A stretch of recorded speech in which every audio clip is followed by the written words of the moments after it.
हमारे साथ जाने माने एडवोकेट पटना हाई कोर्ट के विवेकानंद मलिक जी हैं, लेकिन इनसे बातचीत करने से पहले खान सर और रोशन आनंद सर का मामला को कहीं ना कहीं समझना चाहेंगे। एक तरफ कहें तो रोशन आनंद के जो भाई हैं प्रिंस यादव की जिस प्रकार से संदिग्ध मौत होती है, नेपाल में एक होटल में उनकी लाश मिलती है, उससे बवाल मचता हुआ नजर आ रहा है। तमाम विषयों पे हमारे साथ बातचीत करने के लिए स्वयं वकील साहब है। कैसे देख रहे हैं पूरा प्रकरण को?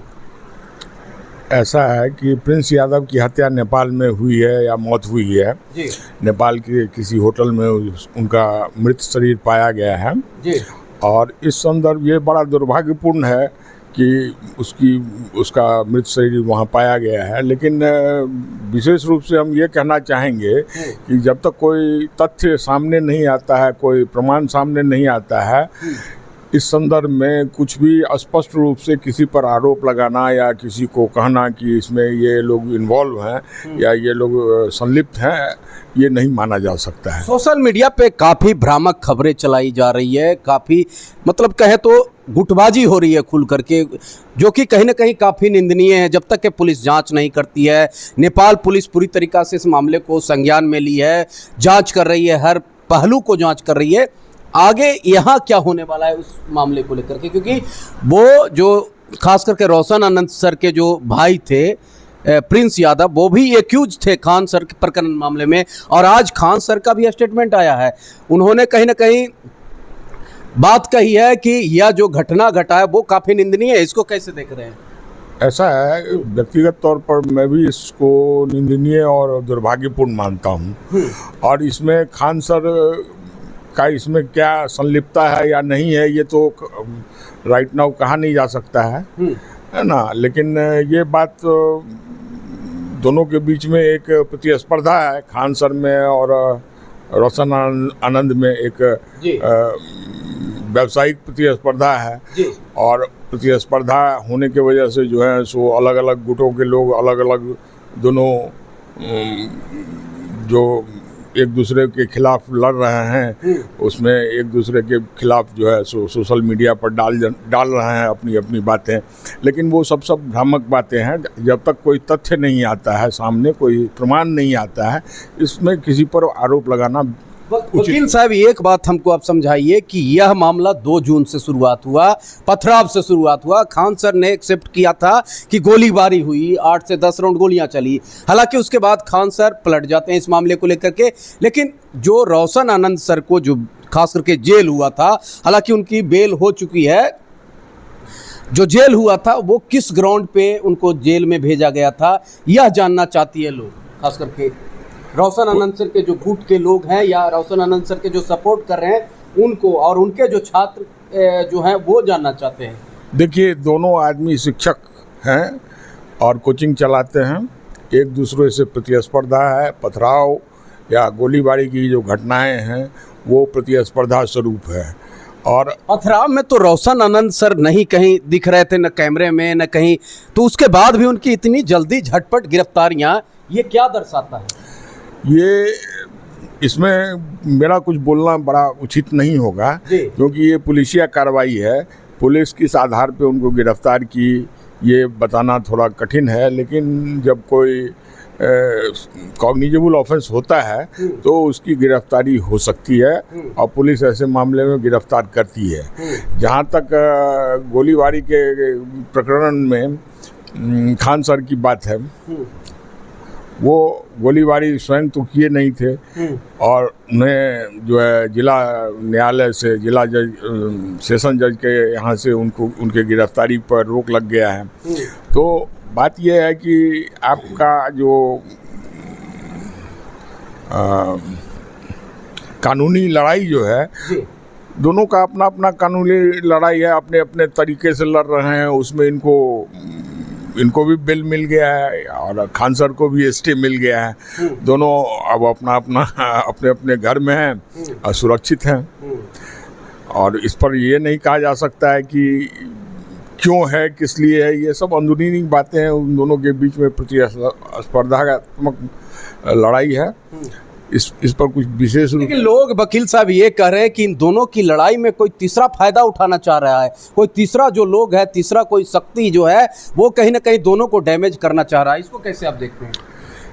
इस बात को इनकार नहीं किया जा सकता है कि कोई तीसरी शक्ति जो है वो लगा हो इसमें, एक दूसरे को, दोनों को या किसी एक को क्षति पहुंचाने का प्रयास करता हो।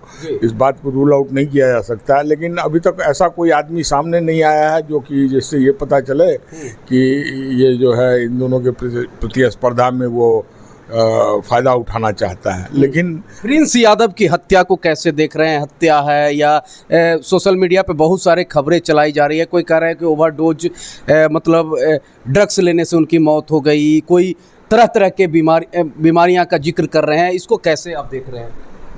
मैं इस पर कुछ नहीं बोल सकता हूं जब तक कुछ तथ्यात्मक प्रमाण न आए इन्वेस्टिगेशन के उपरांत, और नेपाल पुलिस कुछ स्पष्ट रूप से ये कारण न बताए कि इस प्रकरण में मौत का कारण क्या था।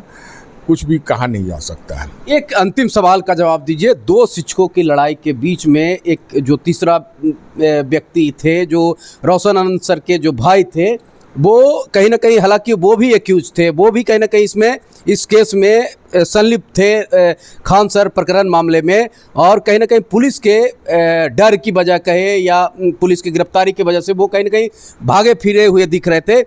पूरे घटना को कैसे आप देख रहे हैं? दूसरी तरफ कहें तो दोनों जो शिक्षक हैं, चर्चित शिक्षक हैं, चाहे खान सर की बातचीत करें, रोशन आनंद सर की बातचीत करें, ऐसे में दोनों के जो स्टूडेंट हैं वो एक दूसरे के, मतलब साफ शब्दों में कहें, एक होता है कि खून के जो प्यासा या एक दूसरे को नीचा गिराने का प्रयास दिखता हुआ नजर आ रहा है। इसमें कहीं ना कहीं सोशल मीडिया के जितने भी लोग हैं, मीडिया का भी इन्वॉल्वमेंट है। इसको कैसे आप देखते हैं और क्या रिक्वेस्ट रहेगा इन लोगों से?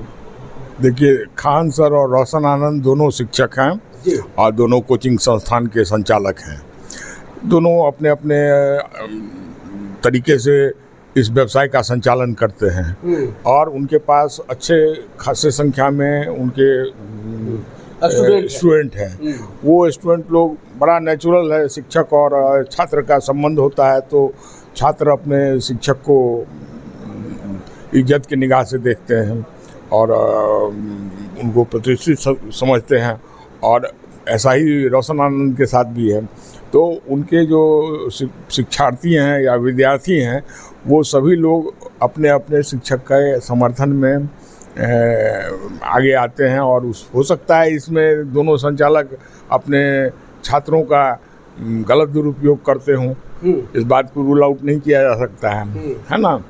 तो मेरा ये मानना है कि जो सोशल मीडिया वगैरह पे जो भ्रांतियाँ फैलाई जा रही है उससे बचें लोग, और तथ्य को सामने आने दें, सच्चाई को सामने आने दें।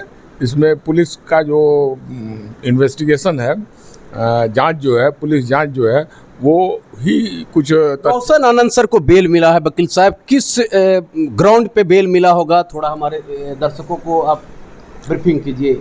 देखिए, रोशन आनंद को बेल मिलना, कोई बेल तो राइट है ना, चूँकि ऐसा कोई तथ्य सामने नहीं था जिसके आधार पर उनको आगे जेल में रखा जाए। मतलब क्या लगता है, बिना तथ्य के गिरफ्तारियां हुई क्या रोशन आनंद?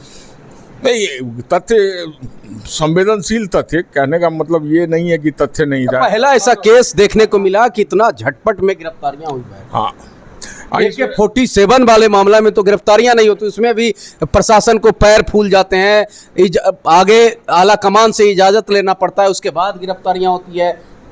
2 दिन 3 दिन 4 दिन बीतने के बाद ये पथराव वाले मामला में भी किसी प्रकार का कोई क्षति नहीं, मतलब एक गार्ड जो कि जख्मी हालत में पीएमसीएच में एडमिट था, उसके बाद जो व्यक्ति ऑन स्पॉट पे नहीं था, उसके बाद बगैर जांच किए हुए पुलिस गिरफ्तार कर लेती है, कहा जा रहा है दूसरे गुट की तरफ से।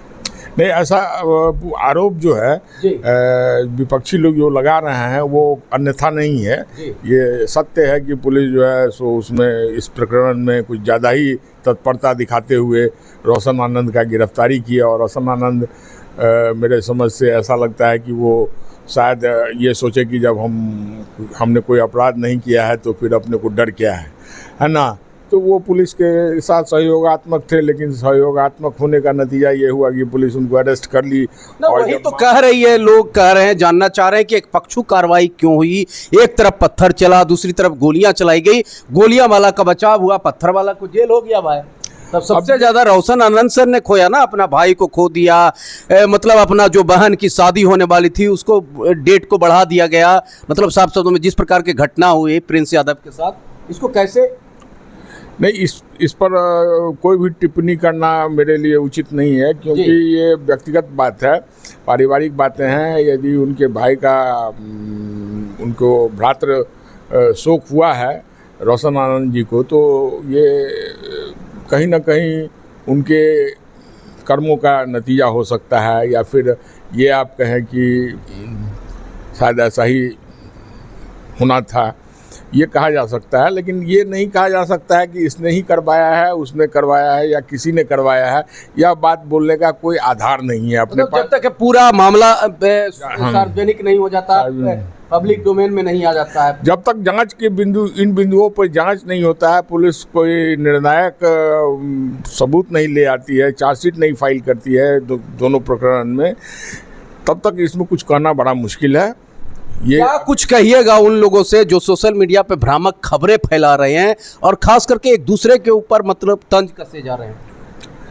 ये सोशल मीडिया पर जो ये लोग जो एक्टिव हैं या जो फैला रहे हैं, बात फैला रहे हैं, उसमें मैं उनसे यही कहूँगा कि भ्रांतियाँ कम से कम फैलाएं। इस तरह की बातों को शांत किया जाता है। मान लीजिए कोई दो गुटों में कोई प्रतिस्पर्धात्मक बातें हैं और एक दूसरे से गर्मा गर्मी हो गया किसी वजह से, तो लड़ाई की नौबत आ गई, तो उसको शांत करना चाहिए, उसको भड़काना नहीं चाहिए, मैं ये कहूँगा। चलिए, बहुत बहुत धन्यवाद, आप अपना कीमती समय दिए। ये हमारे साथ थे पटना हाई कोर्ट के जाने माने एडवोकेट, जिन्होंने हमारे तमाम सवालों को जवाब दिया। देखिए, खान सर और रोशन आनंद सर के बीच जो 2 अक्टूबर की वाकया हुई, पथराव से शुरू हुआ, गोलियां तक के चली, उसके बाद कहीं ना कहीं रोशन आनंद को गिरफ्तार कर लिया जाता है। उसी मामले में रोशन आनंद सर के जो भाई हैं प्रिंस यादव को भी एक्यूज बनाया जाता है, मतलब उनका भी नाम पड़ता है। और प्रिंस यादव